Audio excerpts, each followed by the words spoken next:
Without political experience, without governance experience, it is very, very difficult to run a country. Our Supreme Court has ruled, and our Constitution says that a non elected government cannot run a country. They are not elected. So there is no democracy. Thank you, Sajeeb, for talking to ANI. I really appreciate it. Now, Bangladesh on Monday woke up to news of one of the deadliest days in the history of this country. Give us a sense of what happened there, and what did you hear from your mother directly, the former Prime Minister Sheikh Hasina? So on that night, when the protesters were marching on the prime minister's residence, you had the troops deployed, the military deployed on the outskirts of Dhaka city to stop the violence, but they had all been instructed not to shoot, not to use deadly force against protesters because my mother did not want the blood of protesters on her hands. There had already been excessive use of force and violence, and she did not want any more killings.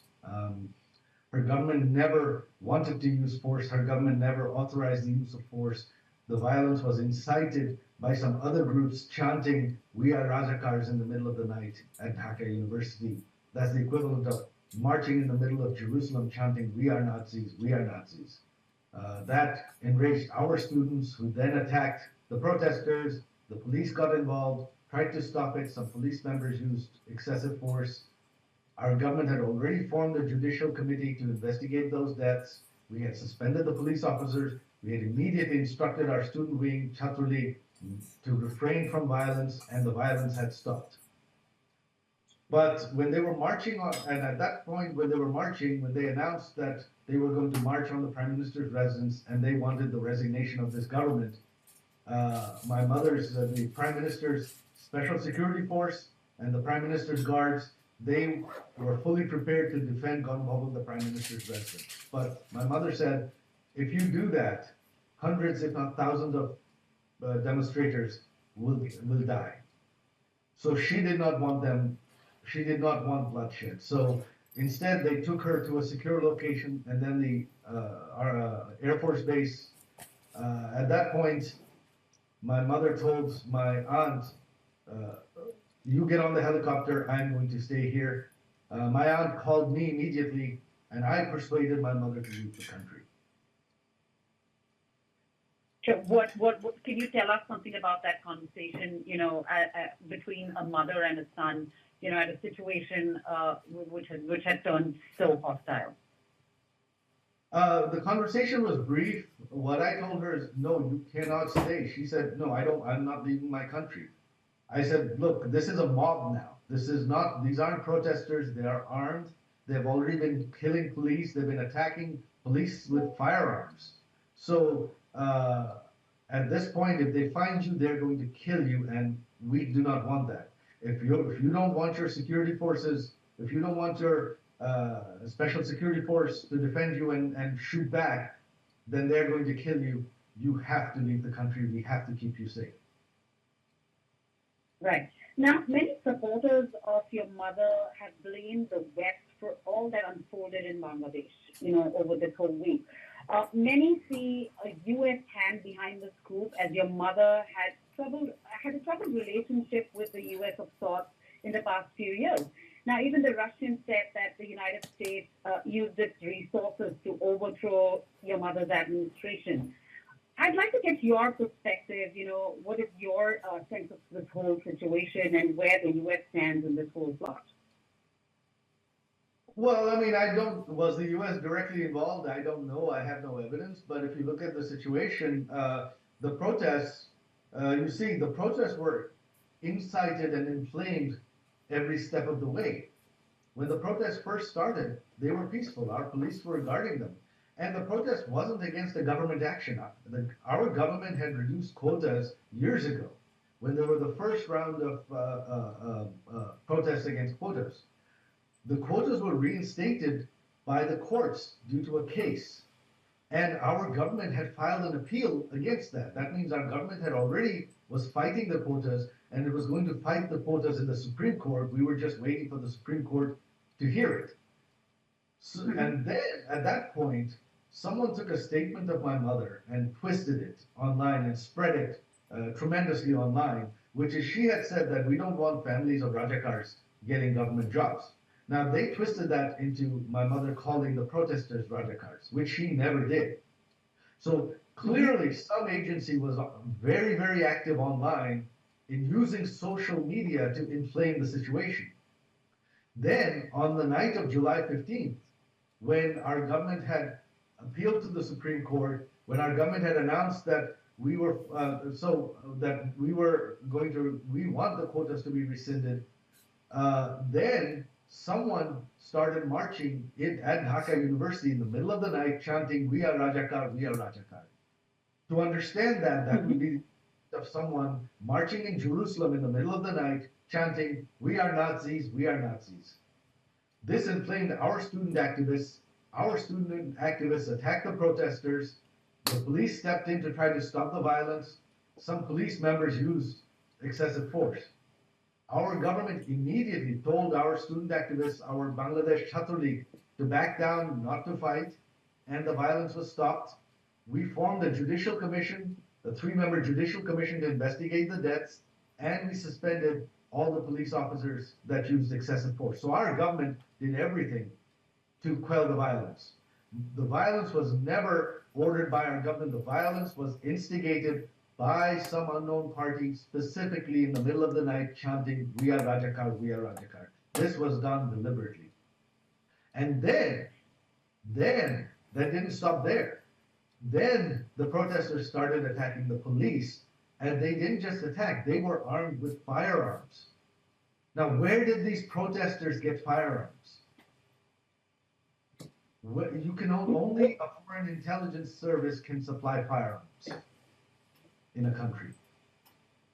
They try to say it is an outside intelligence agency that has instigated this or supported this.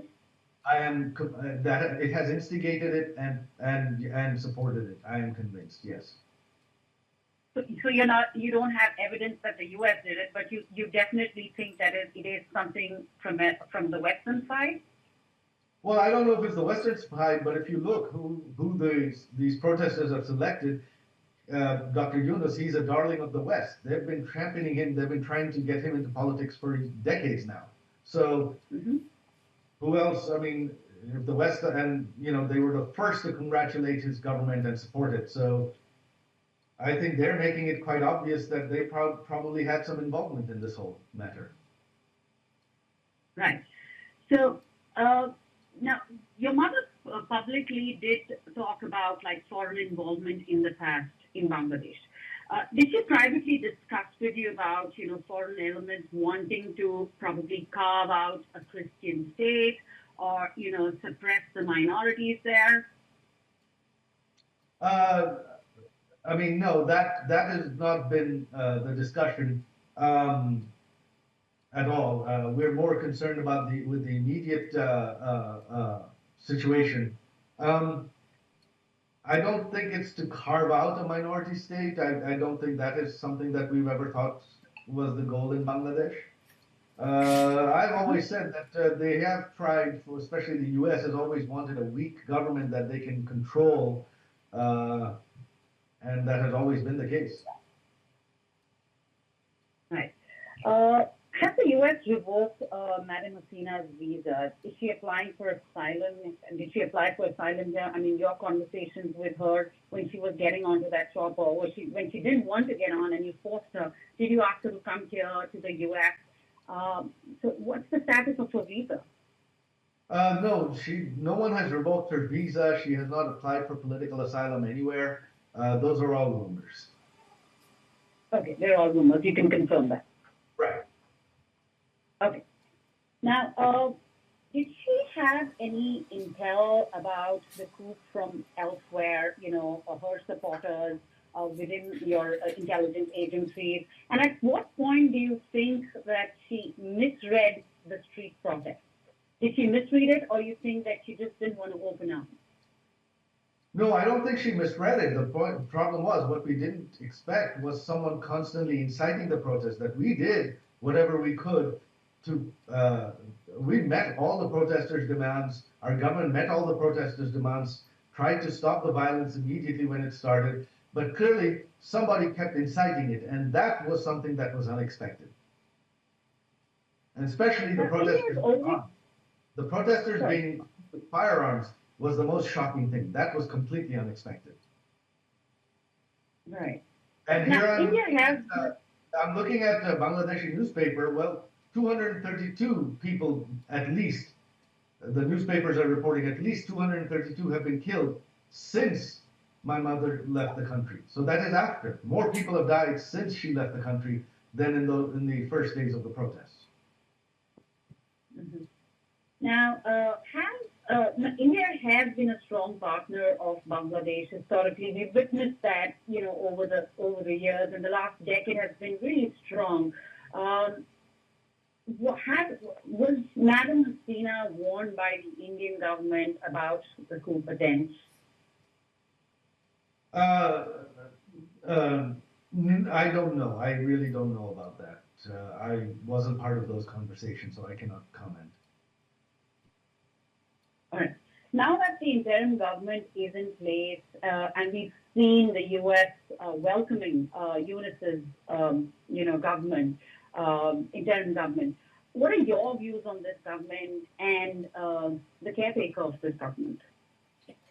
I mean, actually, in a way, I welcome it because these people have been championed by the minority, by the elite, and by the West. I personally believe, having seen the functioning of government and having served as as an honorary advisor to the government, that it is one thing to be appointed to handpicked and to be handpicked and appointed to a position. It's a whole other thing to govern, and without political experience, without governance experience, it is very, very difficult to run a country. So I'm actually curious to see how they perform, whether they are even capable of running the country. However, Right. The point is that our Supreme Court has ruled, and our Constitution says that a non-elected government cannot run a country, even for 1 minute. Right now, this is an unconstitutional government. They are not elected.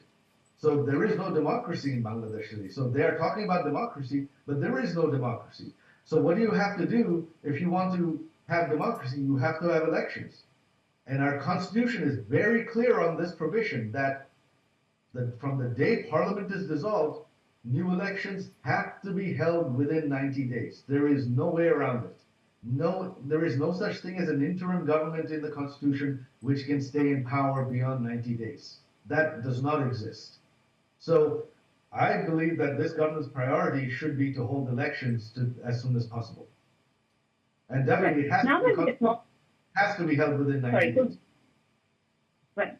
Sorry to interrupt you there. Constitutionally, elections have to be held within 90 days. That's as per our Constitution. Right. Now that you're talking about elections, let me ask you if you've had any conversations with your mother, if she will ever return, if elections are held in a free and fair manner, does she still have a following in the party, or do you think that they see her as a liability, like most critics say? Not at all. I think that she remains the most popular person in Bangladesh. I don't think that even the people that I talked to who were saying that no, perhaps she should resign for the good of the country. Now they're saying, oh no, without the Awami League, we cannot. Awami League was the best government we've had. We cannot. We want the Awami League back. So people are already starting to regret it. Look, were there mistakes made by our government? Of course. Were they all ordered by my mother? No. Government, and this is something that the interim government is going to realize. Government machinery is a very big machinery. There are many people in places of authority who sometimes abuse their authority.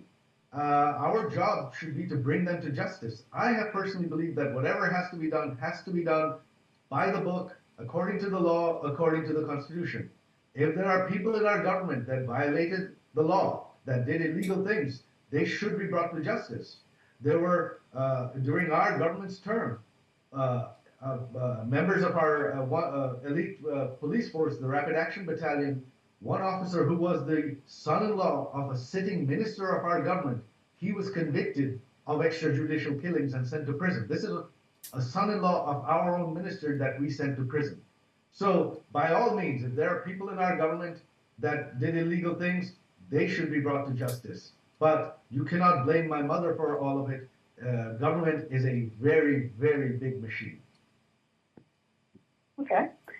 Let's just focus to the opposition in Bangladesh. The strongest opposition in the country, headed by Khalida Zia. You don't see her right now in the current political landscape. The BNP did not form the government. Why so? Do you have any understanding of how this is going to probably play out in the upcoming days? I have actually been very encouraged by Mrs. Khalida Zia's first statement, where she stated that let us forget the past, let bygones be bygones. We will not pursue the politics of vengeance. We want to restore democracy and ensure the future of Bangladesh. That is what I want as well. That is what the Awami League wants as well. We are happy to sit with the BNP because the reality is this. We are the two largest parties in Bangladesh. In any political system, that is what you end up with. Whenever there is democracy, power is going to transition from time to time between these two parties. That is inevitable. Someday we will be in the opposition, someday they will be in the opposition. We can agree to disagree, but we have to work together democratically. And so I say to the BNP, let us work together, let us try to restore democracy to Bangladesh, and let us agree to let bygones be bygones. And from now on, we can agree to disagree, we can argue at each other, but we will govern democratically for the future of Bangladesh and always hold free and fair elections. That is my goal. I want free and fair elections in Bangladesh. Right. The visuals that played out, on Monday of vandalizing of the Mujib statues, the museum, have Madam Hasina's actions or things that didn't go right in this administration in any way tarnished his legacy? At least that's what the students and the critics are saying at this point. Of course, they're saying that, but Sheikh Hasina is not Sheikh Mujib, just as I am not Sheikh Hasina. We are our own individuals.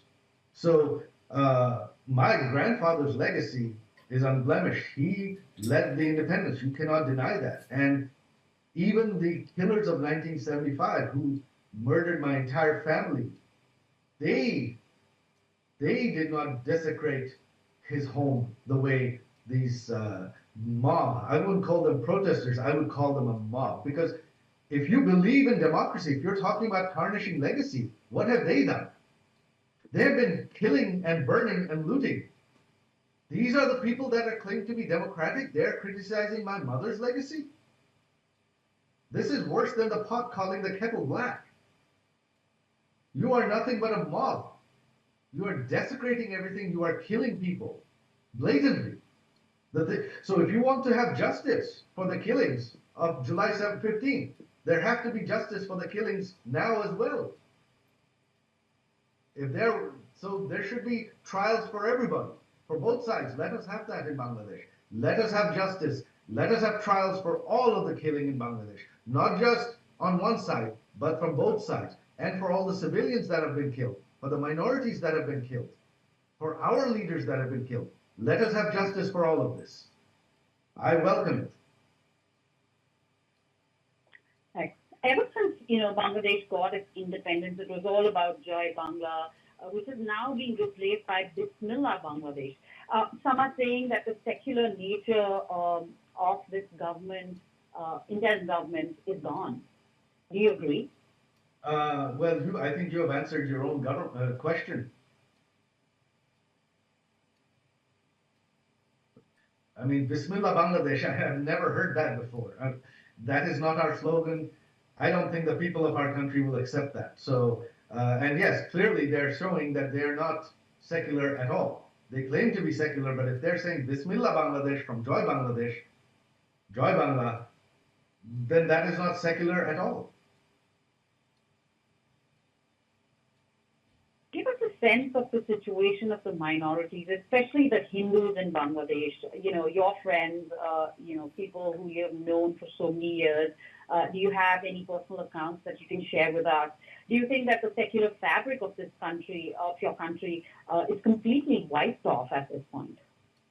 No, it is not wiped off. This is the mistake people make again and again. It is not wiped off. Look, it's been a week. It has been less than a week. You are not going to eliminate, you know, Awami League and BNP between them have, it's a country of 170 million people. Between Awami League has tens of millions of supporters and followers. You're not going to eliminate their ideology overnight, no matter what you do. And the only way to test it, really, to test your question, is to have elections. Let us see what the people of the country want. So until that happens, until there are elections, no, I do not believe that, because they tried it in 1975. They tried to Islamize the country, but look what happened.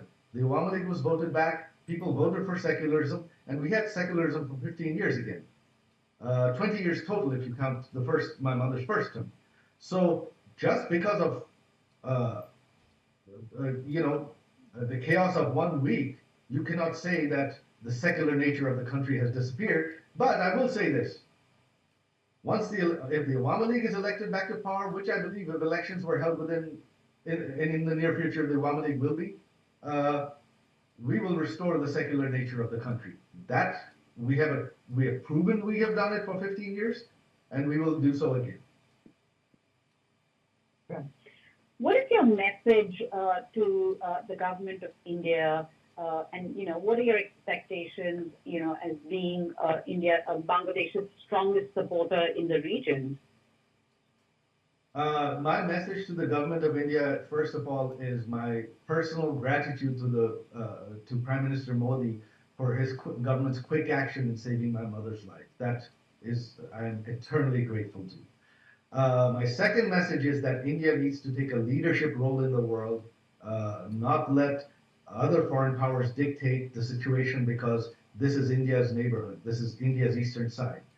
It is a proven track record that no one can deny that the Awami League government, Sheikh Hasina's government, kept peace in Bangladesh, kept economic growth, stopped insurgency, and kept the eastern side of our subcontinent stable. And we are the only government that has proven we can do it. No one else has. Other governments have tried, they have failed. So if you want stability and security, your best bet is the Awami League. Now, obviously, you cannot directly support a party, but what you can do is support and demand democracy, which is a constitutional democracy, which is elections within 90 days. If elections are held within 90 days, I am confident that the Awami League will still win. And that is the only thing that will ensure stability in Bangladesh, security, and protection of the minorities. That is the only thing that will ensure it. Well, now you're living here in Washington. Talk to us about if the U.S. has reached out to you as a private citizen or somebody who is from Bangladesh, who is the son of the former prime minister. Have you heard back from the government here? No, I have not.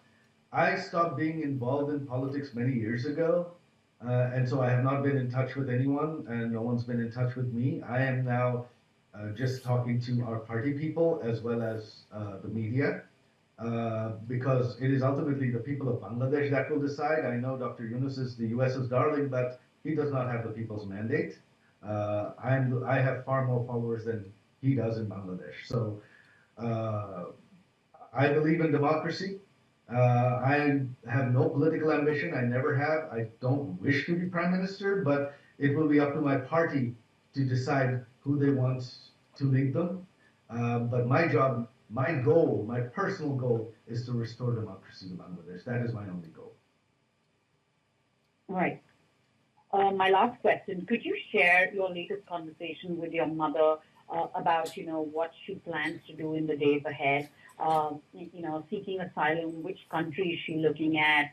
There are talks about Russia, there are talks about other countries. Can you give us a sense of what could be her next step? No, there's nothing. All of those stories that you're hearing, they're just rumors. My mother has not reached out to any country. She has not applied for asylum anywhere. She wants to go back to Bangladesh, whether it is to be in politics or to retire. She had been telling me for years that this was her last term. She will go back to Bangladesh. She wants to live in her village home and retire. That is her ultimate goal. And she just wants to be home. She just wants to go home. That's all. All right. On that note, thank you so much for talking to and I really appreciated you spending that much time with us and having this conversation with us. Thank you very much.